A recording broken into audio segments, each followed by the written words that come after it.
Hey everybody, I'm Andrew. And I'm Connor. Connor, did you hear what's happening? No, what's going on? TV broadcast media takes over CreuseLine today.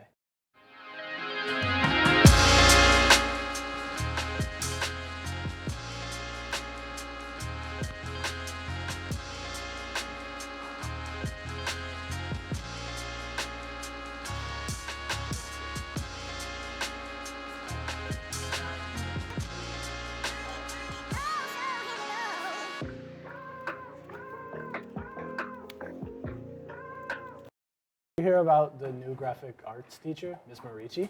I did. She's a new graphic arts teacher at the Pankow Center, right? Yeah, she is. This year, the graphic arts and design classroom at the Pankow Center gained a new teacher, Miss Morici. My name is Miss Morici. I'm the newest teacher for graphic design at the Pankow Center.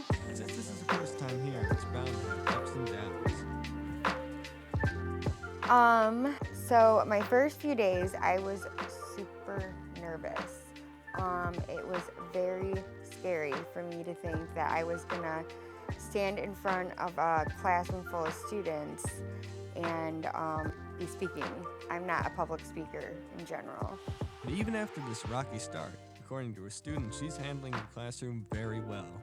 She's always got something new going on. She's always having to test things out herself. She has said in the past that she tries out her copycats with her own daughter at home. And because she's a new teacher, she has to mix things up a lot, like all the time. So I feel like I'm learning a lot, so her adaptability is a really good quality of hers, I think.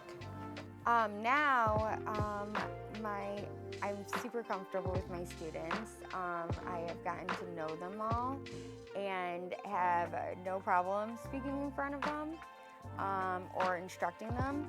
Every day is different and it's an adventure because I'm planning the curriculum out as I go, and I'm learning along with my students. My students are teaching me, and I am teaching them design, and they're teaching me how to teach.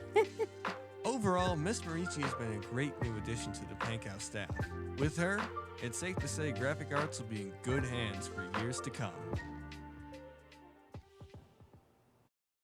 Did you know Thursday was Pi Day? No, I didn't. What's Pi Day? Pi Day is March 14th, 314 on the calendar. It's also the birthday of Albert Einstein. It was first celebrated in 1988 in California, and the House of Representatives officially designated it as a holiday in 2009. I'm Mrs. Duncan, and I'm one of the co-sponsors of Mu Alpha Theta, along with Mrs. Magnuson. Today is a celebration of the number pi, 3.14, and so we host a celebration on March 14th. My name is Brandon McDonald, and I am the president of the MST chapter of Mu Alpha Theta. During Pi Day, I help out backstage by helping run events and running things that are on a tech side.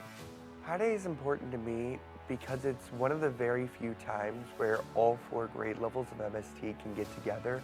It's to celebrate something that we're all here for, math. So it's just a really cool experience to have everyone in that room together feel that energy. Pi Day is just an amazing thing that MST does to really bring our community together. And it's really cool to see how it's grown over the years and how each year it's able to take on different forms and adapt to what people care about. So we've done in the past teacher impressions, minute to win it activities. This year we're going to do a family feud again where students can play teachers. It's always just a fun activity where everyone can get excited. LCN's Wind Symphony has an increase in members recently.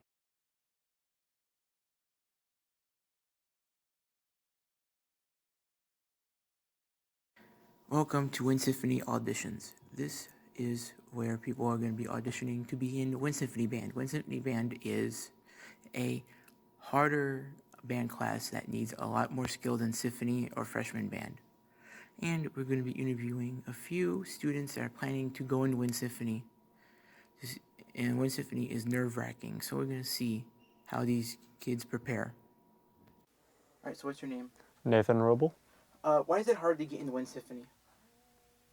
You need a lot of hard work, you need a lot of dedication, you gotta be really good at your instrument, and you gotta compete with other What students. do you think people have to audition for Wind Symphony?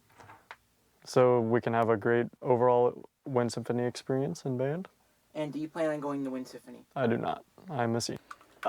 Why is it hard to get into Wind Symphony? Because it's supposed to be considered like an advanced class, you have to, the scale assessment, you have to place higher on it in terms of like overall like grading than everyone else in order to get in. So it's just a harder process. Basically, the harder music you have to play in order to get more points to pass higher on the test makes it harder to get into the class. It's supposed to be considered more of like an honors class, but you don't actually get a GPA bump from taking it. So they're able to like play more difficult music in that class because of the higher overall average of the skill of people in that class compared to people that aren't in Wind Symphony freshmen, or like people that aren't in Wind Symphony, people like people in freshman band or like symphony band. And do you plan to go to Wind Symphony? I'd like to if I don't go to community college. See, this is how kids prepare for Wind Symphony auditions to see if they actually get into Wind Symphony. Here at the Pankow Center, we have a few amazing counselors to help our students out a lot. That's right, Connor. Our counselors do an amazing job with helping students with nearly anything they need. Our counselors do a lot for us at this school.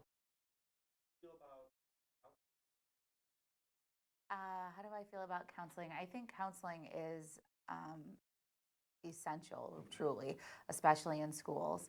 There are academic counselors who are on staff here, but they also support kids with their mental health. I think that that's always something that should have been a huge focus in school, but post-COVID, it has been even more so. I think it's one of those stigmas that we need to help go away, that you know, it's no different than taking medication when you're not feeling well, or you know, taking a blood pressure pill. If you have something you need support with, there's nothing wrong with seeking out help for that, and it's something we need to do more of. All right, how do you feel about the counselors here? The counselors here at the Pankow Center, Mrs. Merkel, she's absolutely exceptional. She not only has an absolute wealth of knowledge for all students regarding their academic course of study to graduate, and then, you know, how to access life after high school as far as college scholarships, trade school opportunities, things of that nature. But she is really, really good with the mental health piece. She runs Wellness Wednesdays here at the Pankow Center, where she runs small groups that have a different focus each week. So students can access those if they're feeling like that's something that would be helpful to them. She uses meditation and yoga and all different kinds of stretching, and it's not just talk therapy. She's very, very good at supporting our kids when they need help. So, you know, I think at different points in my life, there have been things that were more stressful, and I have certainly sought out support. It's not something that I'm ashamed of. I think it's a great practice to check in on ourselves and see how we're doing with our own mental health. Believe it or not, as a principal, a big part of this role is supporting students with their mental health and their emotional well-being, even though I'm not a counselor. So if I'm not taking care of my own, how can I support somebody else with theirs? And for a perspective from a counselor, here's Miss Merkel. Do you as a counselor ever go to a counselor? Sometimes. It's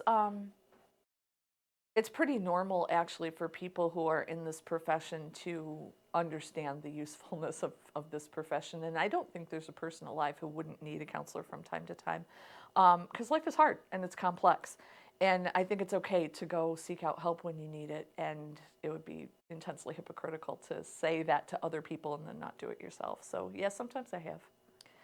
It really varies on a crisis-by-crisis basis. So one of the main things would be to just hear the person out and then sort of evaluate what they need based on what that crisis is. So it's really going to vary. Even a similar crisis from person to person can vary because people have different needs. So the listening is always the first step. When I'm trying to help someone, I've noticed over the years that the vast majority of the time, people know their own solution to some degree. It's just hard to access when you don't feel heard or seen. So a lot of what we do as counselors is make sure people feel heard and seen. And then their wisdom can shine through and they can figure out what to do. In the state of Michigan, to become a counselor, that is a master's degree certification that you need. So if you were interested in this field, the first step would be to get a bachelor's degree. It's usually helpful if that bachelor's degree is in something related like psychology or social work or something of that nature, or if you want to be a school counselor, to have a school teaching degree, because there are many districts that will not hire counselors that don't also have a teaching certificate. So for me, it was math teaching. But with the psych minor, and that helped me when I was ready to go for my counseling master's degree. Thank you, Ms. Merkel. Well, that's all we have for you today. From the Frederick V. Pankow Center, I'm Andrew. And I'm Connor. And this has been CreuseLine. Goodbye. Goodbye.